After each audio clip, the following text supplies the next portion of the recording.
Então vamos lá, prolegômenos. Vamos lá. Fenômenos que escapam das leis da ciência vulgar se manifestam em toda parte e revelam, em sua causa, a ação de uma vontade livre e inteligente. A razão diz que um efeito inteligente deve ter, por causa, uma força inteligente, e os fatos provaram que essa força pode entrar em comunicação com os homens por meio de sinais materiais. Essa força, interrogada sobre a sua natureza, declarou pertencer ao mundo dos seres espirituais que se despojaram do envoltório corporal do homem. É assim que foi revelada a doutrina dos espíritos. As comunicações entre o mundo espírita e o mundo corporal estão na natureza das coisas e não constituem nenhum fato sobrenatural. Por isso, delas se encontram vestígios entre todos os povos e em todas as épocas. Hoje, elas são gerais e patentes para todo o mundo. Os espíritos anunciam que os tempos marcados pela providência para uma manifestação universal são chegados e que, sendo os ministros de Deus e os agentes de sua vontade, sua missão é instruir e esclarecer os homens, abrindo uma nova era para a regeneração da humanidade. Pessoal, vocês deram uma lidinha na Revista Espírita de 67, que eu mandei para vocês sobre a revelação da doutrina espírita? Pela cara do Claudinho, ele nem abriu. Cara, eu leio a Revista Espírita no maior esforço para dar para vocês só o biju e o cara não abre, cara. Nossa Senhora. Vou ser obrigado a ser um obsessor aqui. Ixi, eu falei Já que também. você leu, Jorge, então passa para nós. É o seguinte, em outubro de 67, Kardec avisa que em dezembro vai ser lançada a Gênese. Então, ele coloca, praticamente é o mês inteiro da revista, é uma revista só, em que ele coloca o primeiro capítulo da Gênese, a revelação espírita. O espiritismo é uma revelação, então ele explica muito mais com vários adendos que não tem na Gênese. Não sei quem é que está com a Gênese aí, mas podia dar uma olhada. Ele tem vários adendos diferentes, onde ele fala que a doutrina espírita é uma doutrina de revelação. Ou seja, ao invés de ela ser uma promulgação, ela foi outorgada para a humanidade. E revelar é tirar o véu, ou seja, nada do que está escrito ali é uma coisa antinatural, entendeu? Mas como não era conhecida, eles abriram o véu e foi permitido que esse mistério fosse sendo conhecido. Mas o bom desse mês é que na Revista Espírita tem alguns adendos que ele coloca como ensinamento do que é o espiritismo, entendeu? Faça boa, gente, tem uma lidinha. Jorjão lê a Revista Espírita todinha, pega só, mastiga e dá quando vocês não olham, caramba. Então, magoei agora, ó, Claudinho, magoei, ó. Tô até com o biquinho de magoado, ó. Jorginho, existe uma característica de nós quatro que só você tem. Você é o único aposentado. Certo? Cara, mas você não tem um banheiro para ir o fim de semana. Cara, você tem que deixar a Revista Espírita no banheiro. Então, esse negócio de doutrina revelada, isso é uma característica das religiões normais. Não, mas ele coloca que o espiritismo é diferente, sabe por quê? Porque o espiritismo não é uma ideia de um homem. É um conjunto de seres que trouxeram. Quer dizer, ela não está baseada na ideia de um homem ou de um profeta. Ela é um conjunto. Em todos os lugares do mundo, ela foi lançada, né? Ele fala assim, eu apenas fui o cara que constituíram para fazer isso, mas ela não é a minha ideia. Por isso que ele fala aqui, ó, é assim que foi revelada a doutrina espírita. Mas, de acordo com o senador aí, vamos pegar a primeira revelação que foi Moisés, que é os 10 mandamentos. Tem a parte divina, revelação, que é os 10 mandamentos. Só que aí depois ele fez as outras leis civis, aí misturou tudo. Mas o começo era uma revelação também. Sim. Vamos dizer. Aí depois ele escreveu por cima. Já Jesus veio, não fundou nada, deixou uma aprendizagem. Aí depois que vieram os homens e fizeram o salseiro todo aí no negócio. Mas aí é que tá, ô Babu. O que nós temos do cristianismo foi o salseiro que os homens fizeram. Não é a ideia pura de Jesus, entendeu? É essa a diferença. Aqui Kardec coloca que essa é a diferença. O espiritismo está muito longe do cristianismo, que o pessoal está fazendo um salseiro do campo depois de 150 anos, 180 anos que Kardec trouxe revelação, os espíritos também estão fazendo um salseiro, que está uma beleza nele. Isso é complicado, né? Então, porque as religiões, por exemplo, o Islã é uma religião que, tudo bem, tem o seu profeta, mas é considerado também uma religião de revelação. Sim, o Mohammed recebeu do arcanjo Gabriel. Não, é isso que ele está falando. Depois, quando ele passou a escrever isso... É que tudo, no início, assim, basicamente tem uma revelação divina. Depois de alguns anos, vira o salseiro. E se o espiritismo não tiver não uma intervenção, vamos dizer assim, né? Mas uma coisa mais direcionada, vai virar um salseiro aí, porque hoje já tá, né? Hoje já... Deixa eu anotar aqui qual é mesmo, que mês é? 1857. Olha só, Eu vou conferir a informação. Outubro de 1867. É o George Bull Connect Dictionary. 1867, qual mês? É 67. Outubro. Porque de 1867. Vou dar uma conferida nessa história. Tá aqui, meu filho. Ó, tá aqui, ó. Quer ver, ó? Tá aqui, meu. E hoje o espiritismo virou pregação e passe só, né? Parece que é passe.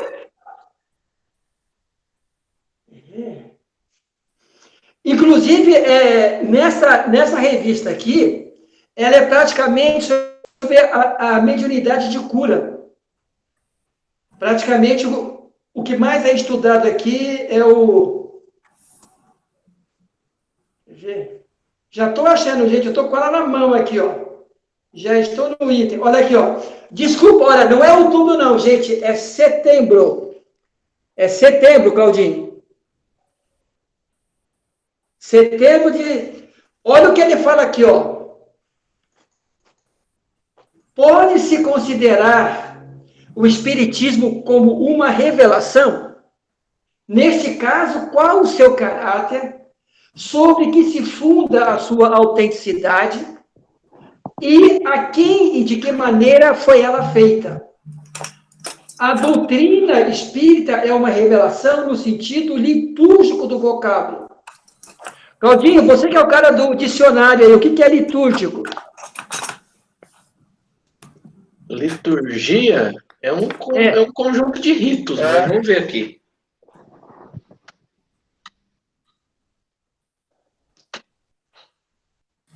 Conjunto de elementos e práticas do culto religioso. Então ele fala que o espiritismo, no sentido litúrgico do vocábulo, ela é uma revelação. É absoluta ou suscetível de modificação? Suscetível. Trazemos aos homens a verdade acabada, teria a revelação o efeito de os impedir de fazer uso de suas faculdades ou a verdade acabada? Não pode ser a autoridade do ensino dos espíritos se não são infalíveis e superiores à humanidade? Então, esse é o começo, né? E é onde ele fala, gente, olha, tá aqui, ó. Desculpa, mas não é outubro, não, é setembro. Mas aí, Jeremy, pelo que você leu, ele fala, como religião, vamos dizer assim, é uma revelação. Que nem as demais, que o Claudinho também colocou isso aí. Ele, como uma religião, assim, como litúrgico, ele é uma revelação também. É porque as próprias correntes religiosas do cristianismo, as várias correntes religiosas que existem, além do catolicismo, dentro do protestantismo, existem vários segmentos que se dizem, né, religiões reveladas. Isso. Tem aquele Joseph, não sei do que, lá da Igreja dos Mormons, né? Ele se considera um profeta de uma revelação. É o Joseph Smith. Isso. Eles são revelações. Você pegar o hinduísmo, ou até mesmo o budismo, não deixa de ser uma revelação também.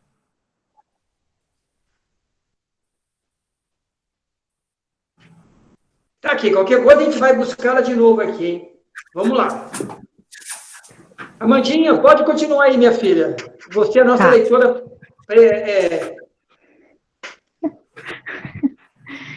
Este livro é a compilação dos seus ensinamentos.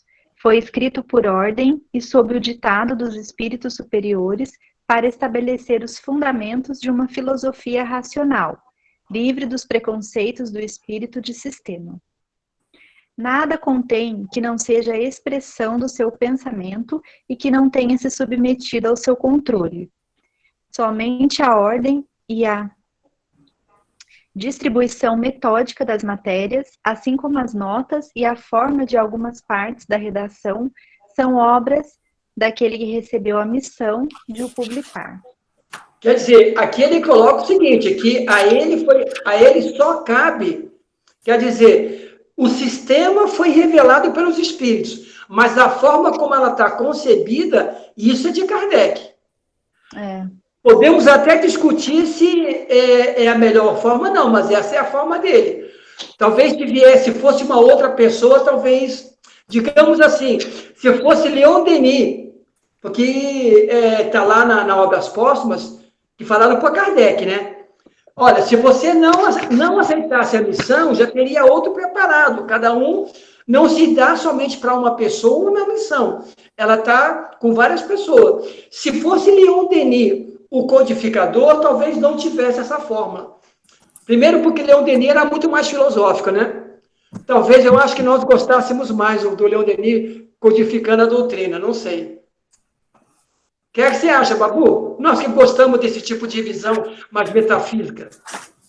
Mas eu acho também que o Kardec é bem filosófico, assim, quando ele, tipo assim, destrincha a doutrina espírita. Ele tem muito desse papel pedagógico, já pela formação dele, mas, assim, pelo que ele pegou da fonte ali, dos espíritos ali, então... ele tenta esmiuçar melhor, vamos falar assim, mais didático, para uma leitura, assim, para qualquer um fazer uma leitura. Já se fosse o Leon Denis, ele teria, tipo, mais que nem você falou, eu acho que não ficaria tão entendido assim facilmente por qualquer um, por causa desse lado mais filosófico do Leon Denis. Eu acho que ele poderia, tipo assim, ia sair uma boa coisa, lógica, mas em questão de pedagogia, do jeito que Kardec compôs, eu acho que ia ser um pouco mais difícil para a massa entender. Eu também acho que sim, porque ele é mais metafísico mesmo. Isso, ele ia ser mais essa parte... Não ia deixar de ser uma boa leitura, mas não, eu acho que não ia pegar tanta massa que nem na época de Kardec também que pegou, né? E muito menos aqui no Brasil, né? O que eu queria... parte filosófica. Eu queria comentar aqui essa parte inicial aqui, que fala sobre a razão, que a razão nos diz que um efeito inteligente deve ter como causa uma força inteligente. Isso. Então, aqui, ele está dizendo que Deus é a causa de tudo. E é engraçado que, assim, esses tempos, algumas semanas atrás, eu estou lendo a respeito de vamos dizer assim, o surgimento da universidade na Idade Média. E Universidade, você tudo... fala da academia. Não, Academia. não. Oi. Academia é lá do Platão. No tempo de Sócrates, né? Academia é o nome que se dá na escola do Platão. Platão, que é mas tipo, a academia virou pro resto da eternidade também, né? Mas Então, tipo assim, é que você fala universalidade em questão de escola, não de ensino universal, né? É isso que eu queria perguntar. Universidade, o surgimento da universidade, ela Isso. se deu na Idade Média. E eu estava vendo assim, quem começou, vamos dizer assim, deu o tiro inicial para que surgisse a universidade na Idade Média, né, foi Abelardo. Abelardo, ele não era clérigo, né, ele não era da igreja, mas ele havia estudado, né? E aí ele, como, vamos dizer assim, é difícil dar as denominações atuais para aquela época, porque não tem muito paralelo, mas ele era um tipo de um professor, ele havia estudado, se formou, vamos dizer assim, ele era um professor, e ele dava aulas.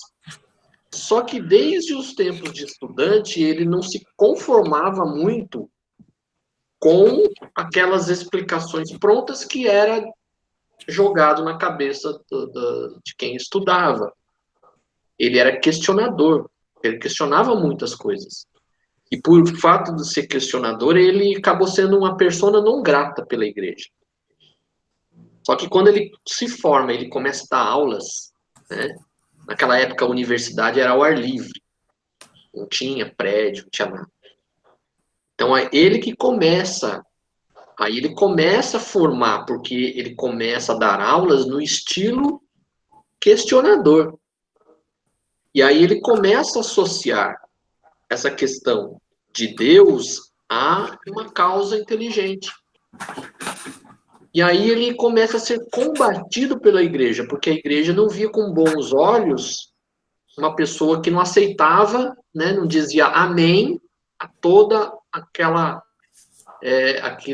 estrutura de ensino que vinha desde Santo Agostinho, aquela ideia de que Deus é Deus e a gente não deve questionar nada.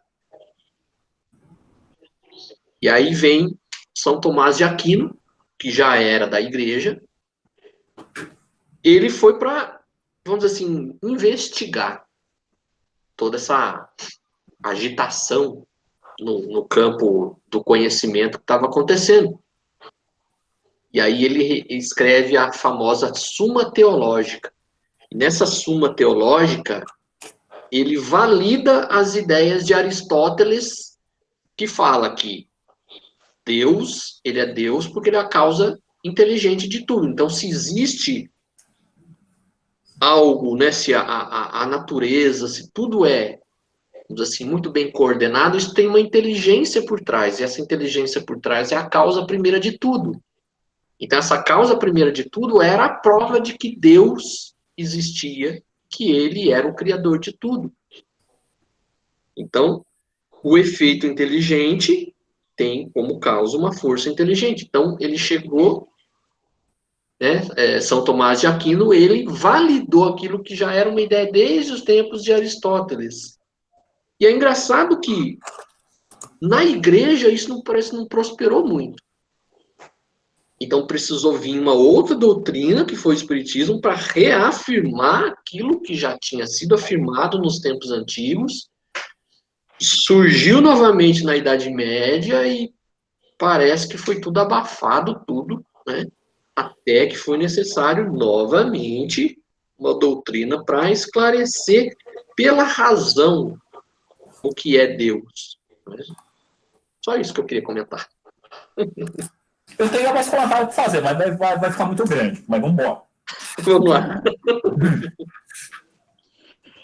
Entre os espíritos que concorreram para a realização desta obra, vários viveram em diversas épocas sobre a terra, onde pregaram e praticaram a virtude e a sabedoria.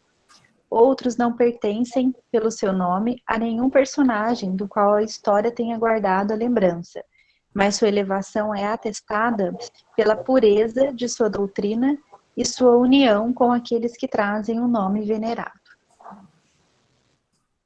Eis os termos pelos quais deram por escrito, e por intermédio de vários médiuns, a missão de escrever este livro.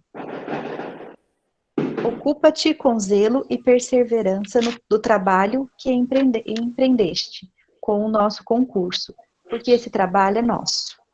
Nele pusemos as bases do novo edifício que se eleva e deve um dia reunir todos os homens no mesmo sentimento de amor e de caridade.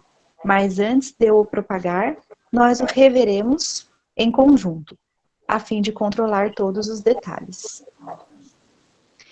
Estaremos contigo todas as vezes que o pedires e para te ajudar em teus outros trabalhos, porque esta não é senão uma parte da missão que te está confiada e que te já foi revelada por um dos nossos.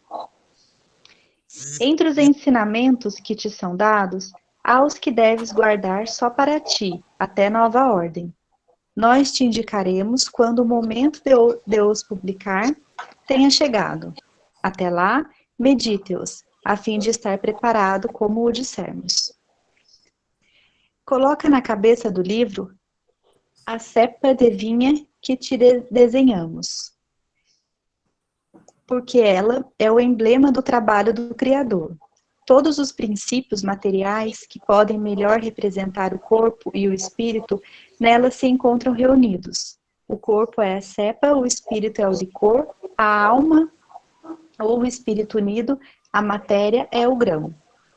O homem quintessencia o espírito pelo trabalho, e tu sabes que não é senão pelo trabalho do corpo que o espírito adquire conhecimentos. Não te deixes desencorajar pela crítica. Encontrarás contraditores obstinados, sobretudo entre as pessoas interessadas nos abusos. Encontrá-los mesmo entre os espíritos. Bem? E aí, você vai participar do Evangelho hoje lá na Casa da Paz? Aí, Jorgão! Tô mordendo tudo! Continua? Continua. Encontrá-los-ás mesmo entre os espíritos, porque os que não estão completamente desmaterializados procuram frequentemente semear a dúvida por malícia ou por ignorância, mas prossegue sempre. Crê em Deus e caminha com confiança. Aqui estaremos para te sustentar. E está próximo o tempo em que a verdade brilhará por toda parte. A vaidade de certos homens que creem tudo saber e querem tudo explicar à sua maneira, fará nascer opiniões discedentes. Mas todos aqueles que tiverem em vista o grande princípio de Jesus se confundirão no mesmo sentimento de amor ao bem e se unirão por um laço fraternal que abrangerá o mundo inteiro. Eles deixarão de lado as miseráveis disputas de palavras para não se ocupar senão das coisas essenciais, e a doutrina será sempre a mesma, quanto ao fundo, para todos aqueles que receberão as comunicações dos espíritos superiores. É com a perseverança que chegarás a recolher o fruto do teu trabalho, o prazer que experimentarás vendo a doutrina se propagar e ser compreendida te será uma recompensa da qual conhecerás todo o valor, talvez mais no futuro que no presente. Não te inquietes, pois, com as sarças e as pedras que os incrédulos ou os maus semearão sobre teu caminho. Conserva a confiança. Com a confiança, tu chegarás ao fim e merecerás ser sempre ajudado. Lembra-te de que os bons espíritos não assistem senão aqueles que servem a Deus com humildade e desinteresse, e repudiam a qualquer que procure, no caminho do céu, um degrau para as coisas da terra. Eles se distanciam do orgulho e do ambicioso, orgulhoso e do ambicioso. O orgulho e a ambição serão sempre uma barreira entre o homem e Deus, é um véu atirado sobre as claridades celestes, e Deus não pode servir do cego para fazer compreendê-los. São João Evangelista, Santo Agostinho, São Vicente de Paulo, São Luís, o Espírito da Verdade, Sócrates, Platão, Fenelon, Franklin e esse último aqui. Swedenborg. Swedenborg. E etc. Lançado preguiça, né? E fora ainda aqueles que ele não falou aí. Que não citou aqui, né? É.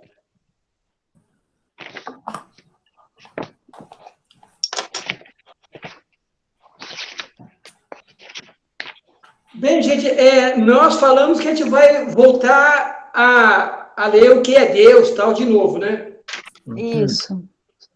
Beleza. A Amandinha vai dar aula porque ela fez anotações lá daquele livro lá. Nossa Senhora. Então, existencial de Deus, ela tem tudo anotado para dar essa aula aí, o que é Deus. Não é? Olha só. Colocando aí, nossa. Já está entendida sobre o assunto Deus, então? Deus. Então, Amandinha, manda a bala aí. Quem que vai agora ler? Continua tu aí, porque você que está sabendo da história, vai lendo a pergunta e dando uma aula. Então, vamos lá. Capítulo 1. Deus. Deus e o infinito, provas da existência de Deus, atributos da divindade e panteísmo. Deus e o infinito. O que é Deus? Pergunta primeira. Deus é a inteligência suprema, causa primeira de todas as coisas. Continua? Vai, você que sabe dar aula aí, o que você vai explicar para nós? O que pode entender disso? Começa com isso que está gravando, não me...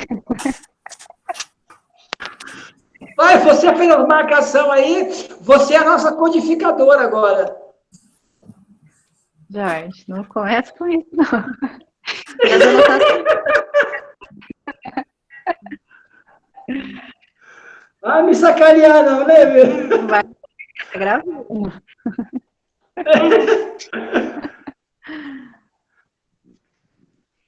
Pergunta, pode passar para você?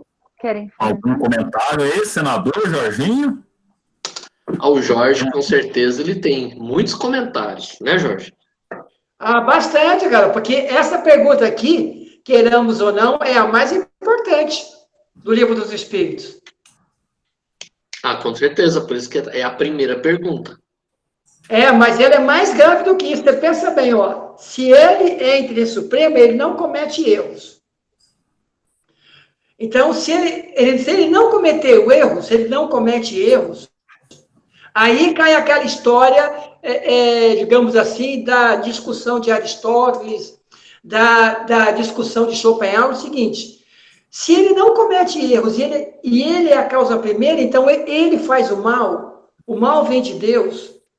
Então, essa pergunta, ela é aquela que a gente pode compreender em cima disso. Se ele não comete erros, e toda a criação está nessa coisa, então, colocando hoje em relação à pandemia. Então, essa pandemia não é um erro. Não, consequência nossa. Mas aí é que tá. Se você botar como consequência nossa, e ele que foi que nos criou, ele não pode ter nos criado com defeitos. Não, é simples e Olha a lógica dessa pergunta. Quer dizer, então, tudo que nos acontece não é um erro da criação, é um processo de crescimento. Não, isso a gente, como espírito que está em crescente evolução, a gente vai fazer escolhas, só que nem sempre nossas escolhas são mais adequadas. Uhum. E aí não existe o mal. É que a gente foi criado desde sempre, isso é desde muito antigo, tá essa concepção de Deus como algo que a gente não entende. Ah, Deus é isso, mas tem isso, mas você tem que amar ele, Deus é amor, mas também castiga. Fizeram uma criação de Deus aí, que até hoje, para nós, tipo assim, ainda fica na nossa mente. Por isso que a gente tem esses fica meio embaçado a vista mental, vamos dizer assim, né? Porque já que a inteligência suprema não vai ter erro. Se acontece alguma coisa, é por nossa escolha. E essas coisas podem ser boas ou ruins. Se forem ruins ou boas, é tudo a mesma coisa. É tudo nossa escolha. As leis de Deus não mudou em momento nenhum, desde a criação do universo até agora, não mudou em nada. Ela segue... Então nós caímos... Fala, Mandinha, desculpa. Não, é das leis de Deus que são imutáveis, né? Sim, Não, mas quando nós falamos que elas são imutáveis, nós também colocamos dentro delas, eu acho que isso, até o Claudinho, que a procurou nesse dicionário dele que tem do lado aí, exatamente isso. Se as leis são imutáveis, tudo o que nós fazemos está escrito dentro daquele prognóstico de probabilidades da criação realmente. Ou seja, então nós não cometemos erros, é tudo um processo de aprendizagem. Você entende como é que é? Eu acho que o erro, Jorge, é até quando você toma consciência. Então, como a gente não toma muita consciência de vez em quando, a gente vai continuar errando. Mas não é essa a palavra. Mas é um erro a partir do que você toma consciência e continua fazendo a mesma coisa. Aí você pode empregar a palavra erro. Você está colocando um erro aí, a gente está aprendendo, não é erro, concordo. Mas até quando a gente já tem essa consciência do que é certo e o que é errado. Se a gente está fazendo errado, aí é configurado o erro porque a gente está escolhendo o errado. Porque, quer ver, ó, aqui na Revista Espírita, que é o primeiro capítulo da Gênesis, olha que interessante em relação, ó, Deus é a inteligência suprema, né? Olha o que ele fala aqui, ó. Tirai ao homem o espírito livre, independente, sobrevivente à matéria, e dele fazeis uma máquina organizada, sem objetivo, sem responsabilidade, sem outro freio senão a lei civil, e boa de explorar como animal inteligente, nada esperando após a morte, nada o detém para aumentar os prazeres do presente. Ou seja, Deus nos criou, mesmo quando nós éramos princípio inteligente, com essa liberdade. Sim, se a gente porque ele não poderia nos criar de maneira diferente. Então, o erro não existe. Por isso que Deus é Deus Supremo. Não, Olha, não existe até quando você toma consciência, Jorge. Depois que você toma consciência e você continua fazendo errado, aí é erro. Babu, eu não estou entendendo muito bem quando você fala fazer a coisa errada, cara. É isso que eu não entendo. Porque se é aprendizagem, é equívoco. A gente só aprende, digamos assim... Você enfia o dedo uma vez na tomada, você aprendeu que vai tomar choque. É aprendizado. Mas se enfiar de novo já é erro seu, não é aprendizagem mais. É a mesma coisa para um monte de coisa. Agora você me pegou. Você vai atravessar fora da faixa de pedestre. Agora te pegou, hein, Jorge? Agora me pegou nessa. Agora me pegou. Até você tomar consciência, a gente não pode colocar como erro, é aprendizagem. Mas depois que a gente aprendeu e continuar, é erro. Aí mas peraí, Babu. Mas olha, se eu coloco o dedo na tomada, levo um choque. Eu tenho que aprender o que me provocou o choque. Porque se eu fico com medo de colocar o dedo na tomada, mas não sei o que me fez tomar o choque, eu continuo na ignorância. Eu não aprendi nada. Mas quando você toma consciência, daí que sim. Aí você não coloca mais, aí você não vai fazer, aí você não está errando mais. Cara, Babu, agora você me pegou, cara, porque... Ô, Claudinho, fala alguma coisa aí para ver se esclarece o meu neurônio aí. Que nem a gente pega os ensinos de Jesus. Todo mundo aqui já compreendeu alguma coisa. A gente não pode falar que é tão cego. Até o Evangelho traz. Se você já tem contato com o Evangelho, com as lições espíritas, você não vai depois, quando chegar no plano espiritual, falar assim, eu errei porque não sabia. Você sabia. No Evangelho, ele já bota bem isso aí explícito. Então, assim, o seu aprendizado era até aqui. Você podia errar de forma inconsciente para Aprender até que daqui para frente você que está senhor de si, está fazendo as suas escolhas. Babu, então, peraí, deixa eu te perguntar, porque agora me veio uma pergunta besta na cabeça. É o seguinte, quando você fala saber, você quer dizer o quê? Que você compreende ou que você teve conhecimento? Porque nós temos que entender bem o que essa palavra quer dizer. Ô, Claudinho, busca no dicionário aí o que é saber, na verdade.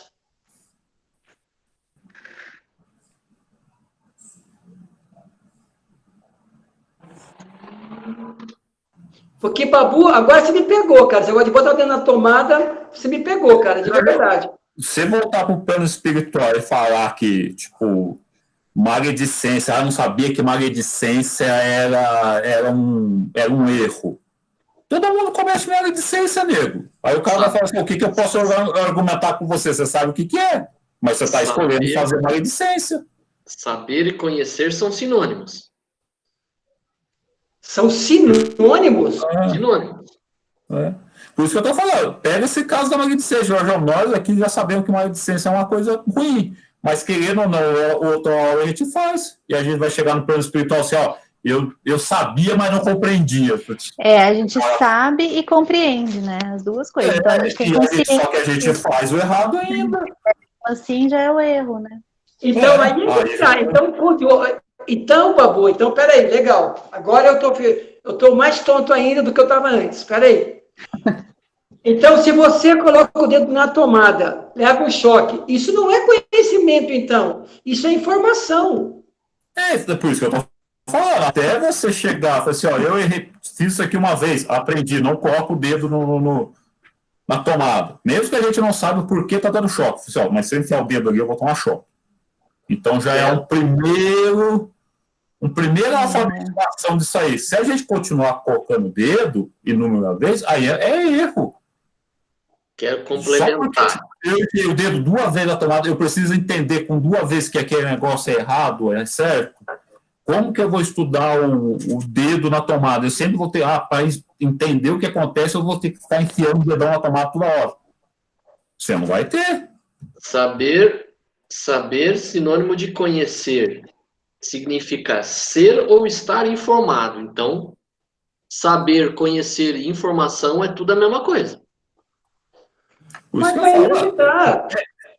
Porque, digamos, sabedoria é além do conhecimento. Quer dizer, significa você, digamos assim, estar pleno daquela condição. Porque tem informação... Não sabedoria é outra coisa, Jorge. Sabedoria é outra coisa. É outro nível. Saber é uma coisa. Sabedoria é outra. É outra coisa.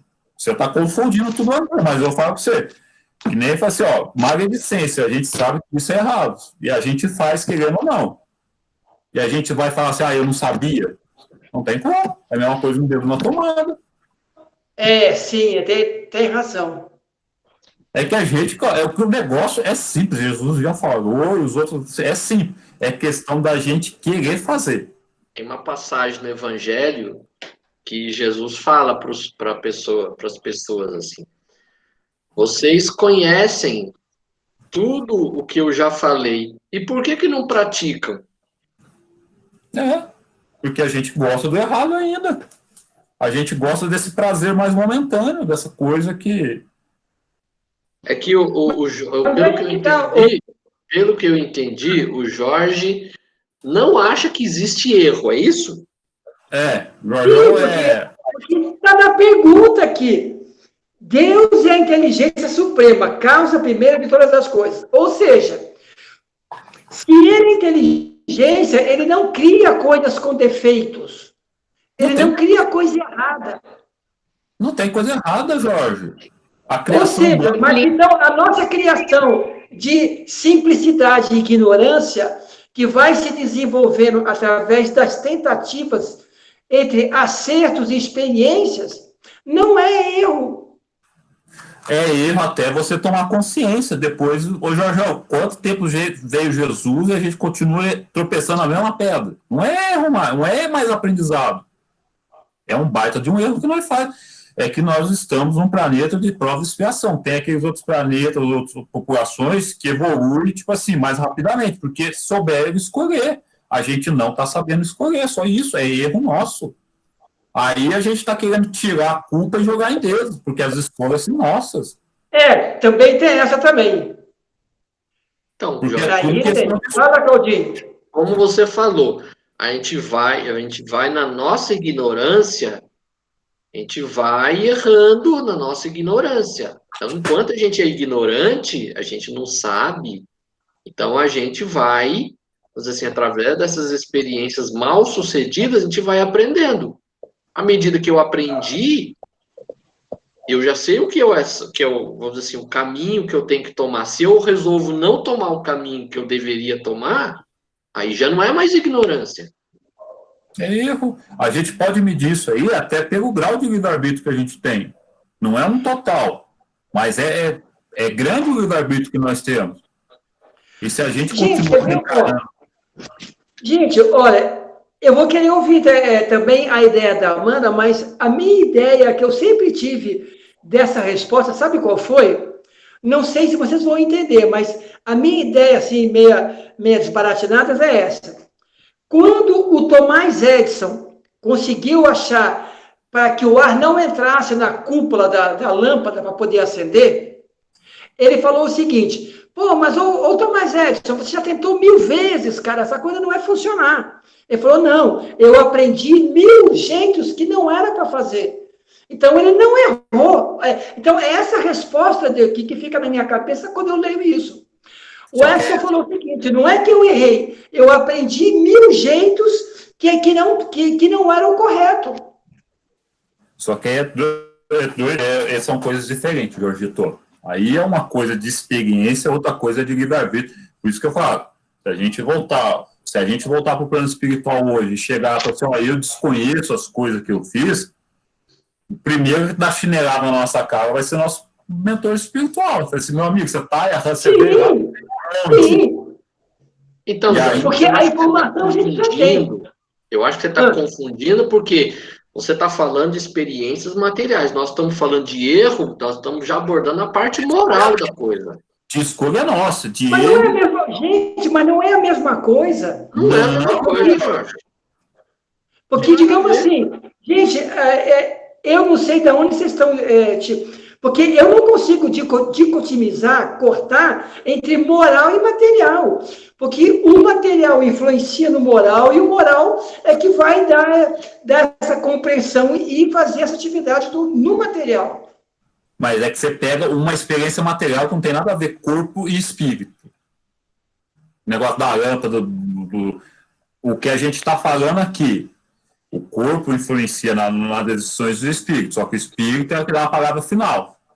O corpo tem. E se a gente continua dando prazer, ouvido para as coisas materiais, é erro nosso, Jorge. A gente já aprendeu milhões de vezes as coisas. Sim, se a gente porque essa informação não é a primeira, digamos assim. A gente não está ouvindo isso hoje pelo primeiro dia. A gente já ouviu isso desde Moisés. E aí, o que acontece? Se a gente está continuando, é porque a gente está escolhendo. O Thomas Edison, ele fez, errou. Aí ele escolheu fazer de outro jeito. Errou. Mas é coisa material. Aqui a gente está falando de aspecto moral. Eu erro e continuo errando por aspecto moral. Eu continuo errando porque eu estou cedendo às paixões, eu estou fazendo um monte de coisa que eu não quero tirar sacrifício, tipo assim, eu não quero fazer esse sacrifício para mim, eu não quero parar de beber, eu não quero parar de falar mal de fulano, eu não quero parar de fazer isso. É escolha nossa. Eu peguei aqui no dicionário erro. Erro, juízo ou julgamento em desacordo com a realidade observada, engano. E a realidade... Agora, essa informação é interessante, cara. Ô Claudinho, por favor, dá uma repetência, volta e dá o play aí um pouquinho. Erro, juízo ou julgamento em desacordo com a realidade observada, engano. Beleza, olhem bem, se eu coloco... Porque o Babu agora me pegou nessa. Se eu coloco o dedo na tomada, quer dizer, se eu colocar de novo, eu não estou no meu juízo, porque a realidade observada é que dá choque. Tudo bem, aí beleza. Sim. É o que a gente está falando, Jorge. Se você continua escolhendo as coisas mais, é erro seu, é escolha sua, é erro, não é aprendizado. Vai se tornar aprendizado até que os espíritos já trouxeram naqueles romances de André Luiz. O espírito vai cansando de tomar as decisões erradas, até que ele cai por cima e fala assim, não, vou seguir outro caminho. Não, tá certo, porque de tanto ele estar cansado de fazer as coisas erradas, ele fala assim, putz, cara, tô cansado, tô dando muita... Então, pelo que eu percebi aí, fala aí, Amandinha, qual é a tua opinião disso aí? Não, só falei ali, tá cansado de dar murro em ponta de faca, né? Ele vai cansar, porque ele já... Cara, essa definição agora eu acho que clareou. Porque se eu não tenho um juízo de uma realidade, de observação da realidade, então eu tenho. Então aí realmente. É por isso que eu faço a medida com o livre-arbítrio, porque com o livre-arbítrio é a questão da gente já ter razão e raciocinar entre escolher uma coisa ou outra. Se a gente continua escolhendo errado, ele é erro. Tá certo. Eu acho que essa foi uma. Essa achada aí da palavra do erro aí do Claudinho, acho que deu. Claudinho, olha, só para gravar no meu neurônio aqui de idoso já. Repete de novo, faz favor. Meu Deus do céu. Erro, juízo ou julgamento em desacordo com a realidade observada. Engano. Beleza. É por isso que os animais não erram. Eles não têm raciocínio. Eles não têm a razão. Então, eles não sabem que aquilo está errado. Não tem inteligência contínua. Tá certo. Beleza. Agora, não foi Deus que criou o erro. Porque senão ele tinha criado nós perfeitos. Por que ele criaria nós ignorantes? Eu já pensei em perguntar isso para ele, mas até agora ele resolveu não responder para mim. Se fosse um eterno aprendizado, que a gente nunca erra, se fosse um eterno aprendizado, que nem o Jorgão, que a gente nunca erra, é só aprendizado, a gente não ia ser disposto a sair daqui para um planeta pior que esse. Não, mas aí é que tá, Babu, porque nessa definição material da palavra é exatamente isso. Quando o meu juízo, a minha observação, o meu conceito não toma a realidade observada dentro daquilo que ela é, eu não vou entender isso, entendeu? Agora, quando eu olho a realidade observada e aprendo com ela, então aí eu paro digamos assim, de repetir essa atitude que me faz errar, entendeu? Sim, por isso que eu só em cima disso também, porque se não tivesse um erro, só fosse aprendizagem, só estou aprendendo, não é erro porque se a gente continuar errando e o planeta está em transição, a gente vai ser desligado daqui, porque a gente está escolhendo mal. Então, tipo assim, não é só aprendizagem, a gente está escolhendo, a gente está errando. Então, já é um erro consciente. Se fosse um erro inconsciente ainda, a primeira vez que feita, você ia continuar aqui na Terra por bons anos. Mas como vai ter... Mas peraí, Babu, mas alguém erra consciente, cara? É isso que eu não entendo. Se você consegue observar comigo. O que eu acabei de falar da maledicência, nego. A gente sabe que é errado, a gente faz a maledicência, é normal. Não adianta, Jorge, você não tem saída. Babu me pegou de novo nessa. Tem um monte de coisa que a gente nem sabe que é errado, aí sim, mas tem um monte de coisa que a gente sabe que é errado e continua fazendo, cara. Tem razão. O erro, eu penso assim, que o erro, ele envolve julgamento. É o juízo. A palavra está aí, juízo. Exatamente. Se a gente já aprendeu que tal coisa a gente não deve fazer, mas a gente continua fazendo, isso envolve juízo. Por que eu quis continuar errando? Ou para prejudicar alguém, ou para me beneficiar em virtude do egoísmo que eu tenho, do orgulho. Eu pego prazer. Você fala mal pelo quê? Ou você fala mal para difamar alguém, ou seu prazer, porque eu gosto de ficar falando mal dos outros. Babu, olha, isso foi bem esclarecedor, sabe por quê? Quando o Claudinho pegou essa palavra aí, Amanda, juízo, me veio na cabeça, né? Às vezes a gente está numa situação que você observa a realidade e ela te é ruim, mas você não sai dela. Aí tem que perguntar, por que juízo eu continuo numa situação que me é desagradável, que não me é boa? Realmente é isso aí. É a mesma coisa de trânsito. Você sabe que você vai tomar fechado, você ficar puto no trânsito, se alguém bater no seu carro, por mais ajuizado você seja, se você tiver num dia, você vai sair, vai falar um monte de coisa pro cara. Você sabe que não é o certo. Então vamos seguir? Beleza, vamos seguir. Amanda, você fala pouco ou nós aqui não te deixamos falar? Não, Qualquer eu falo pouco. aí, cara, você é a única mulher.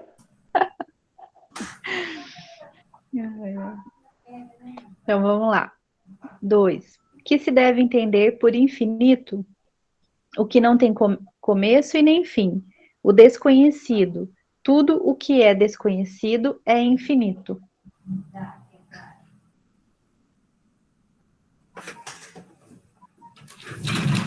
O seu aí tem nota de rodapé? Para esse item... Tem. Deus É que só tem do primeiro, da pergunta 1 de Deus. Porque aqui só explica por que é em negrito, letra normal, dizendo que ela pergunta. Pelo menos o meu faz isso, não tem no Plano Pires aí do. O Claudinho É o meu a explicação do Kardec, não é ou não? O meu tem uma nota de rodapé.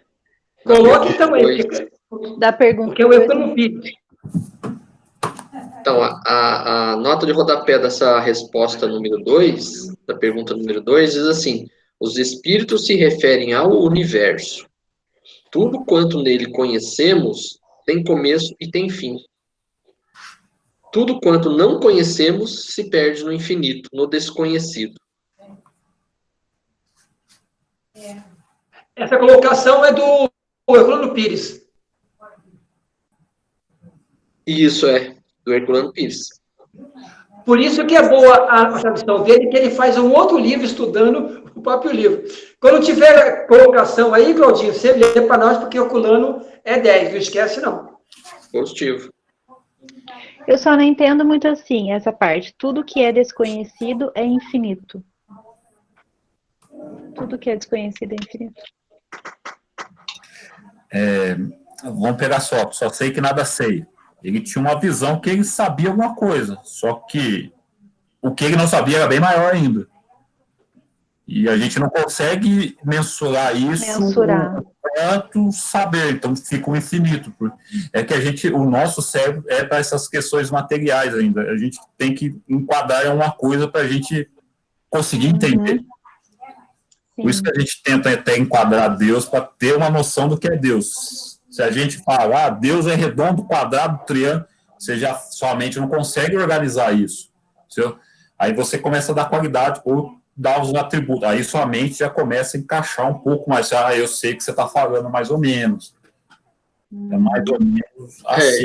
Eu penso que assim, o que a gente conhece pelas limitações, de onde começa e até onde vai. Tá. Então, para nós, o que é infinito é o que a gente desconhece. Ou seja, a gente não conhece de onde começa e até onde vai. A gente pode conhecer de onde começa, mas até onde vai, se a gente não conhece, para nós é o infinito. Entendi. Porque ele não tem dimensão, ele não é mensurado. Exatamente. A gente não conhece exatamente as dimensões.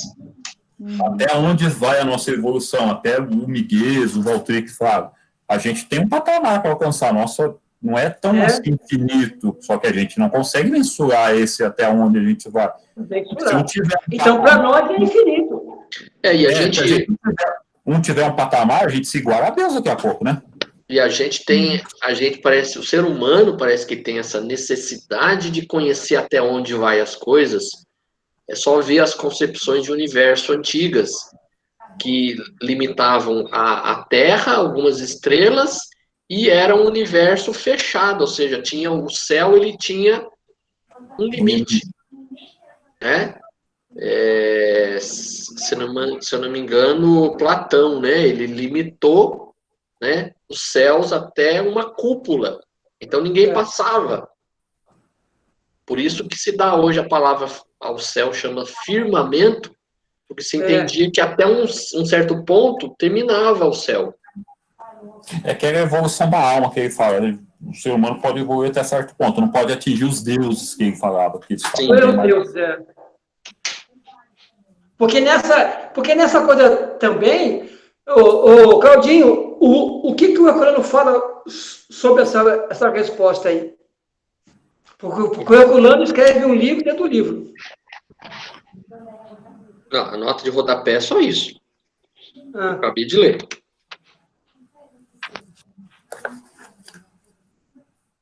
Amandinha, taca de pau, Amandinha. Taca de pau, gostei dessa. Tem alguma dúvida? Ficou claro? Ficou claro. Tá que nem o Jorginho, ficou lá confuso ainda. Não, ficou claro. Tá ótimo. 3. Poder-se-ia dizer que Deus é o infinito? Definição incompleta. Pobreza da linguagem dos homens, que é insuficiente para definir as coisas que estão acima de sua inteligência. Aí é o que o Cláudio falou aí em cima aí, que a gente quer sempre colocar uns limitantes ali. Parece que a nossa consciência, parece que a gente não consegue raciocinar naquilo que é infinito.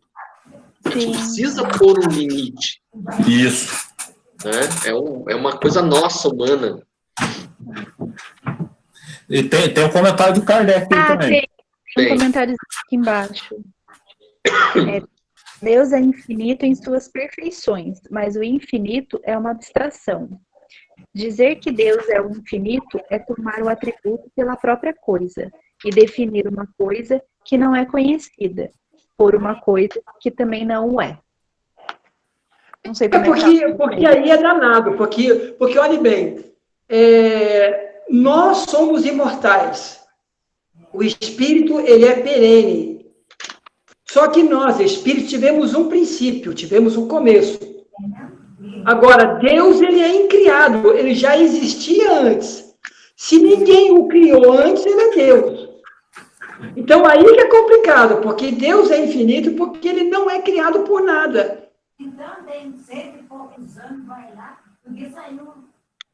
Então, mas aqui está dizendo, aqui está dizendo justamente que Deus não é o infinito. Entendeu? É infinito em suas perfeições. Deus não é o infinito. Por isso que, inclusive, ele está explicando aqui que a gente não pode usar a atribuição de uma coisa como se essa atribuição fosse Deus. Né? Não podemos atribuir isso a Deus. Ele não é o infinito. Entendeu, Jorge?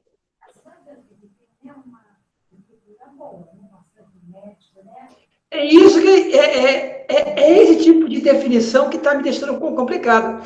Porque se Deus não foi criado, ele realmente é infinito, porque ele não tem começo, não tem fim. Agora, nós tivemos um começo, então qual é essa diferença? Aí Deus é eterno. Eterno não tem começo nem fim.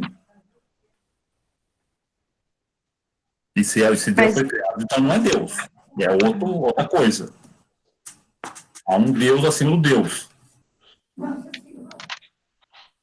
O que ele fala aqui que Deus é infinito nas suas atribuições, nas suas qualidades, vamos dizer assim, né? Porque eu prefiro deixar isso aqui meio assim, porque é o seguinte, quando nós falamos que é infinito, significa para mim, como compreensão de infinito, é que ele é hiper amplo, que chega a ter uma distância que eu não consigo alcançar.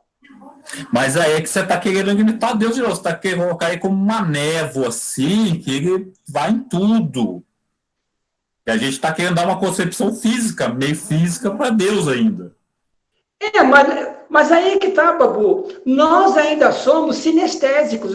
A gente não consegue imaginar algo abstrato, alguma coisa abstrata. A gente tem que imaginar, digamos assim, Deus não pode ser um ícone. Mas tanto é que para imaginar Jesus, nós criamos uma imagem. Quer dizer, nós ainda não temos essa visão. Mas então, quando pergunta aqui se Deus é o próprio infinito, significa o seguinte, que Deus é o todo, é o universo. Como o universo ele é infinito, então, se Deus é tudo isso, deve ser isso. Entendeu ou não a minha maluquice na cabeça aqui? É que você está querendo colocar esses limitantes. A gente pensa, pô, se a gente é tá errado a gente pensar, querer encaixotar Deus numa coisa assim. Então, o que eu entendo assim o universo ele é infinito, mas o universo é criação de Deus, ele não é Deus. Então, dizer que Deus é infinito é dar uma atribuição do universo para o próprio Criador. Você entendeu? Deus não pode ser infinito. Ele é onipresente, ou seja, ele está em todos os lugares, mas ele não é infinito. Infinito é um atributo do universo. Não é que a gente tem essa concepção ainda de Deus, de alguma coisa material, para a gente tentar entender. Deus não é só aquele senhorzinho branco que está no centro do universo olhando tudo, e nem essa névoa que está espalhada em todo o universo, assim, vamos falar. Que nem você está querendo fazer, Jorge. Ele é essa névoa que se expande junto com o infinito do megacosmo aí. É que a gente está querendo dar uma concepção material para Deus ainda. Porque, digamos assim, o que a gente quer fazer é ter uma compreensão para poder colocar na cabeça. Agora, compreendi o que é Deus, mas a gente não vai conseguir fazer isso. Não vai, né? Por isso que eu pensei, se a gente começa a falar assim, ó, Deus é quadrado, é redondo, é círculo, somente vai assim, não, você fala o que ele não é para me conseguir entender. Aí quando a gente tenta imitar ele, assim, ele é infinito, está no cosmos todo, está no universo, a gente pensa que ele é tipo um ser gasoso que vai se expandindo com o universo, mas não é uma coisa assim, é uma coisa limitante para o nosso cérebro tentar entender. Então vamos deixar Deus para Deus.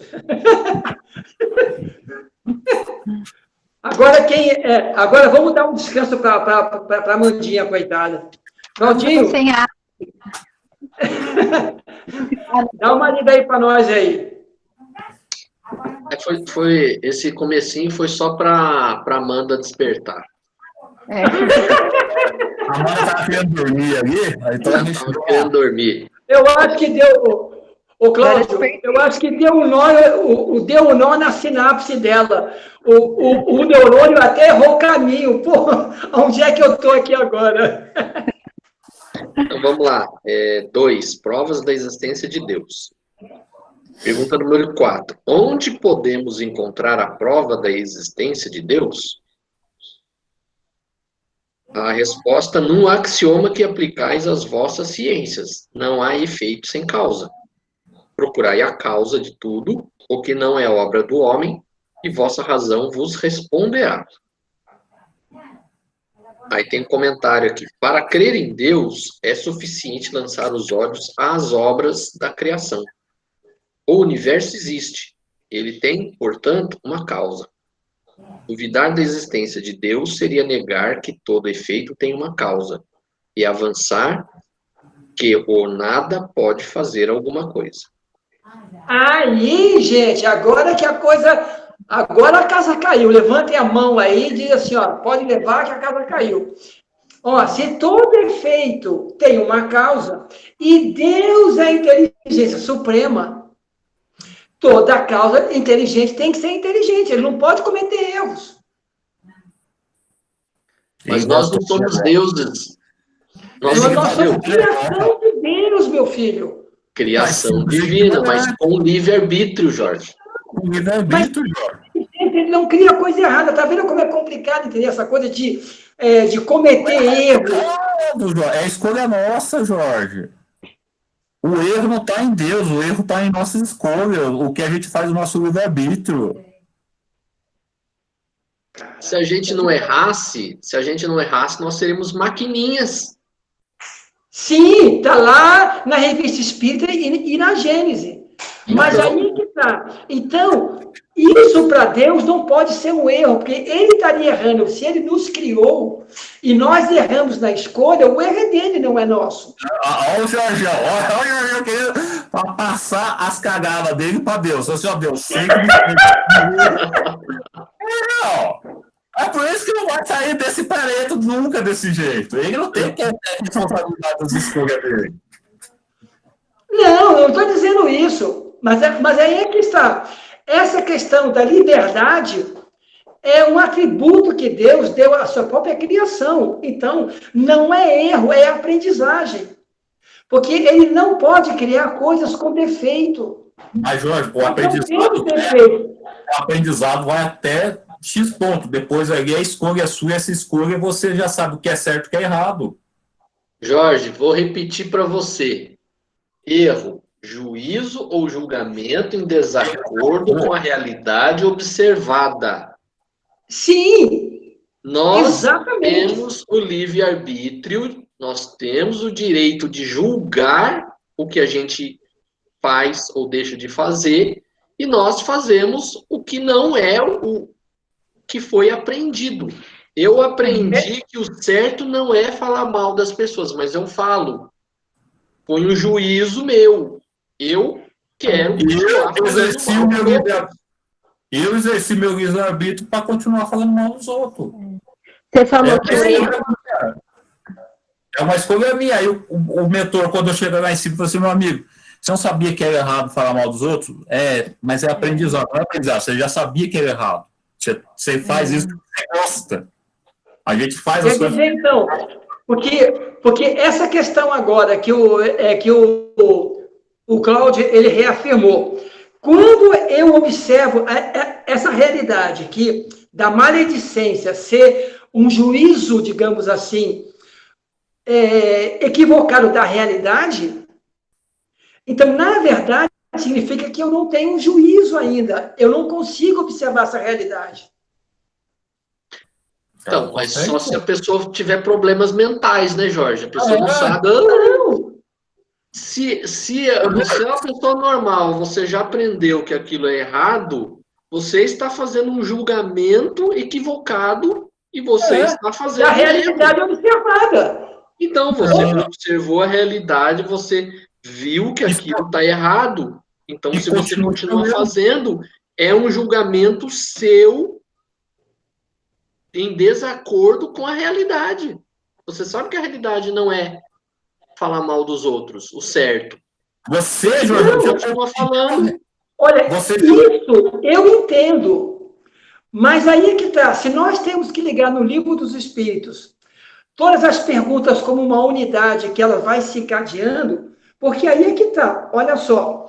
Num axioma que aplicais às vossas ciências, não há efeito sem causa.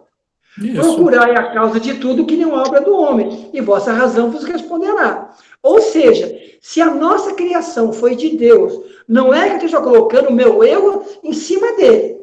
Eu estou dizendo o seguinte, esse livre-arbítrio que nos permite obrar de acordo com o julgamento da realidade observada, não pode ser um erro de Deus, porque é uma forma de aprendizagem, de despertamento desse juízo. Mas se você já tem consciência, Jorjão, se você já tem o uso da razão, que é a consciência, e consegue ver, ó, eu posso escolher isso e aquilo. Eu vou escolher X. Você está com a consciência, você compreendeu, mas você quis escolher aquilo lá. Mas, Babu, eu não consigo entender se nós temos já a consciência que é errado, você ficar no erro, você está indo contra o seu conhecimento, a sua informação, o seu juízo. Ninguém faz isso. Maledicência, nego usando droga, sabe que é errado e continua porque gosta, é nego bebendo porque gosta, sabe que é errado, mas gosta daquilo, e ó, deixa eu continuar fazendo errado. O cara rouba. É gente aglomerando agora aí, sabendo que é um risco. A pessoa que rouba o banco sabe que é errado, mas ela gosta daquilo e vai continuar roubando. Gente, olha, eu vou fazer para vocês uma pergunta, vamos dizer o seguinte, ó, ela vai ser meio doida, mas eu acho que, como eu sou sinestésico, talvez sirva para mim. Olha só, vamos dizer o seguinte, nessa encarnação eu fui maledicente, fui fofoqueiro, tá ok? Nessa encarnação. Aí, eu aprendi nas outras encarnações que ser fofoqueiro é ruim, paguei, respondi pelo mal feito, eu tive que reaprender isso. Na minha quarta reencarnação, quando eu já tenho a consciência dessa observância dessa lei, de perceber que ele não faz parte de mim, eu não vou entender que a minha fofoca da minha primeira encarnação significa que hoje eu aprendi, ela não foi um acerto de aprendizagem? Refaça Sim, a você pergunta. evoluiu. Agora, se você evoluiu e ainda fizer fofoca, você está cometendo um erro. Aí sim, Amanda, por isso que eu acredito que não pode ter erro, porque naquele momento em que eu repito o mau juízo de uma realidade, na outra encarnação que eu aprender, ela não é desperdiçada, ela serve como escada de aprendizagem. Então, ela é uma aprendizagem. Ciência, e se você errar. Jorge, tem duas coisas. O aprendizagem, você vai aprender com tudo.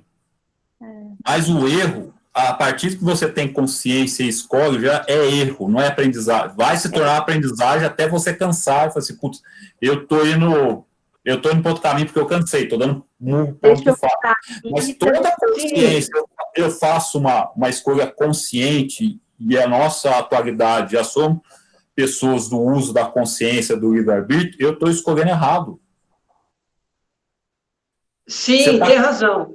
Eu estou escolhendo errado. Qualquer coisa que eu vou fazer, tipo assim, eu sei na minha, tipo assim, ó, isso aqui pode ser errado, isso aqui pode ser certo. O que eu quero? Eu vou deixar escolher alguma coisa que meu corpo gosta. Então, eu vou dar preferência para alguma coisa meio que errada, normalmente. Vamos falar do corpo, de coisa física, de paixões fúteis. Então, vou escolher errado. O que é bom para o espírito? É isso aí. Então, vou escolher o que é. O problema é que a gente se deixa arrastar pelas paixões. Aí é escolha. Aí sim, beleza. É erro, Jorge.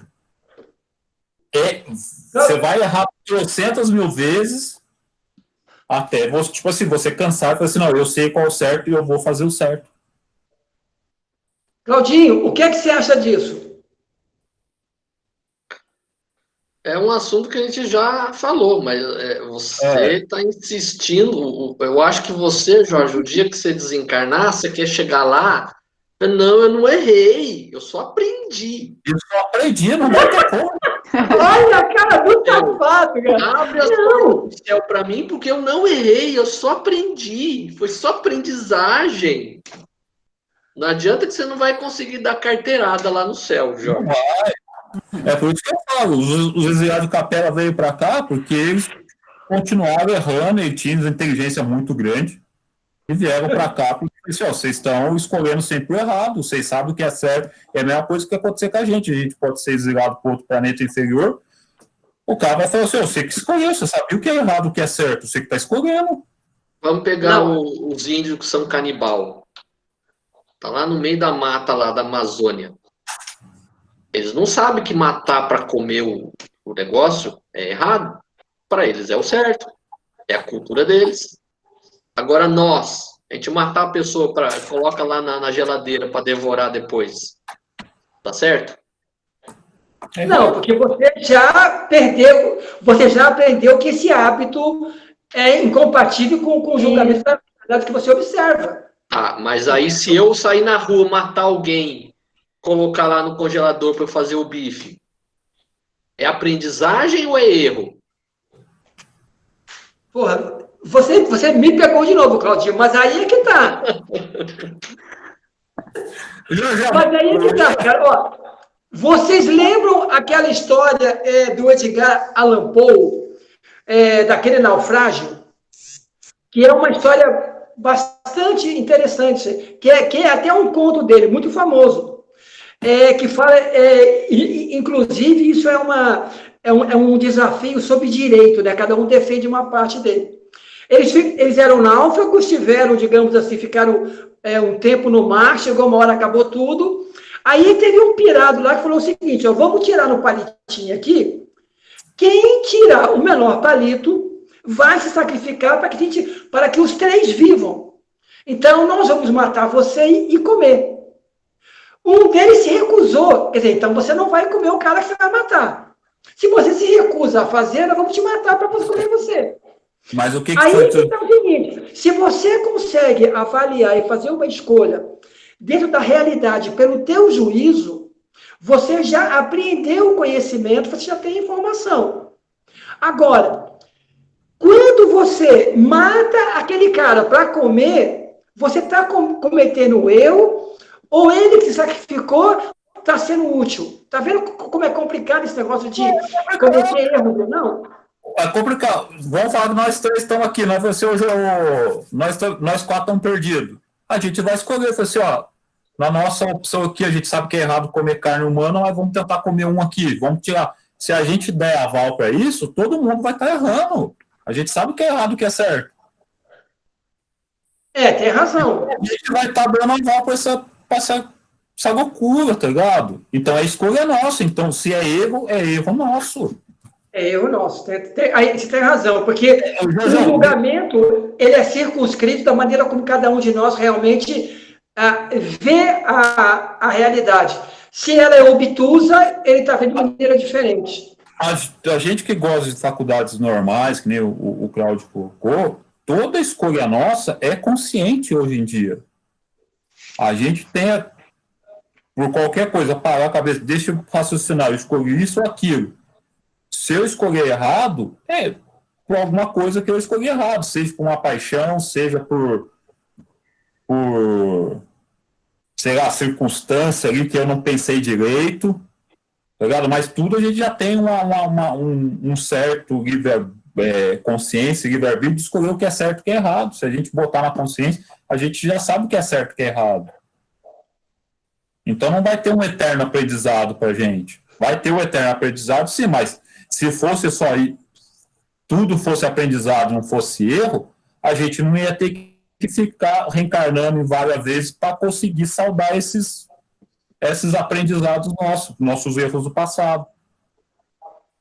Não, tá certo. Beleza.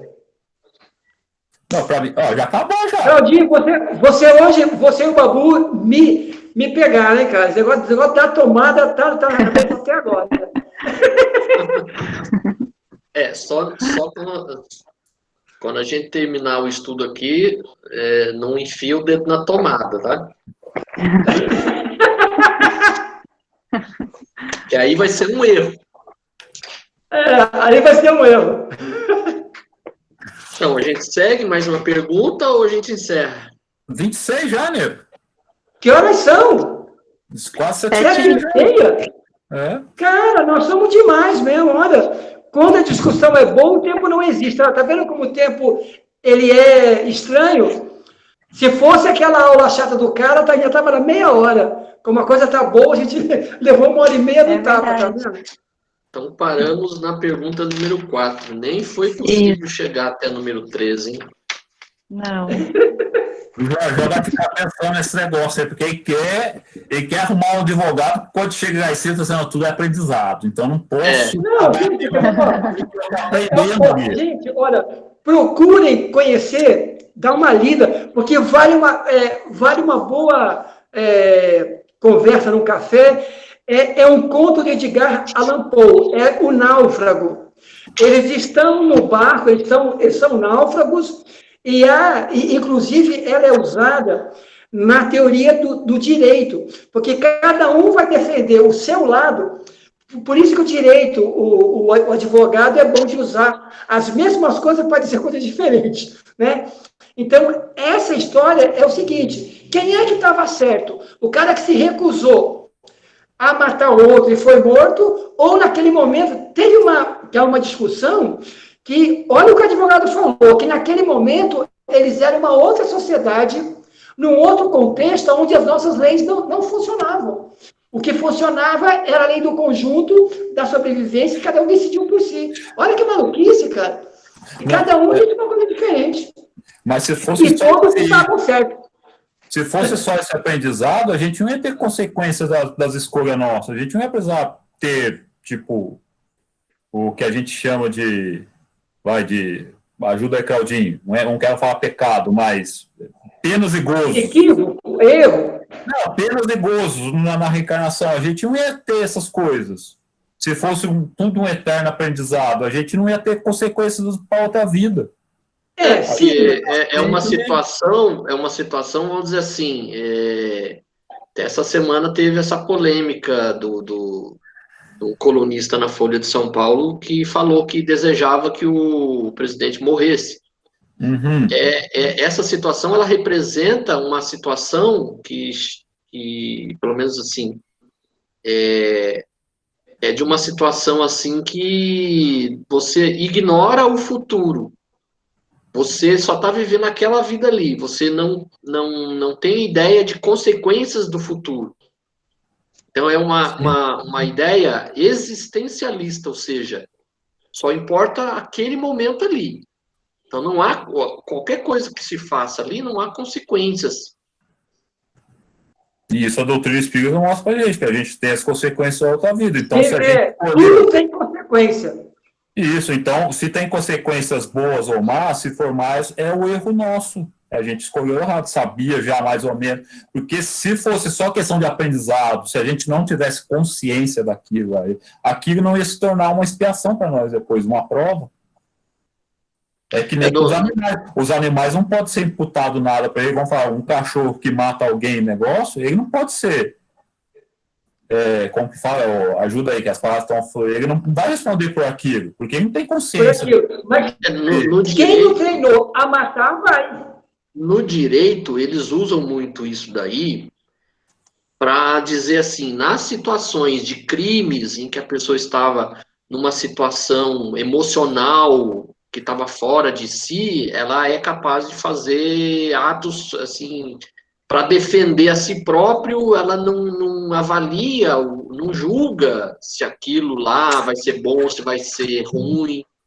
É naquela situação de sobrevivência. Então, numa situação extrema, a pessoa acaba cometendo certas atitudes que normalmente, conhecendo, né, dentro de uma situação de normalidade, nós não faríamos. Assim, nesse tudo é aprendizado, quem ia estar gostando dessas coisas são os grandes genocidas da história. Hitler e tudo mais, era tudo aprendizado, pessoal. Ó, matei milhões lá, mas é tudo aprendizado. Vai falar que... Gente,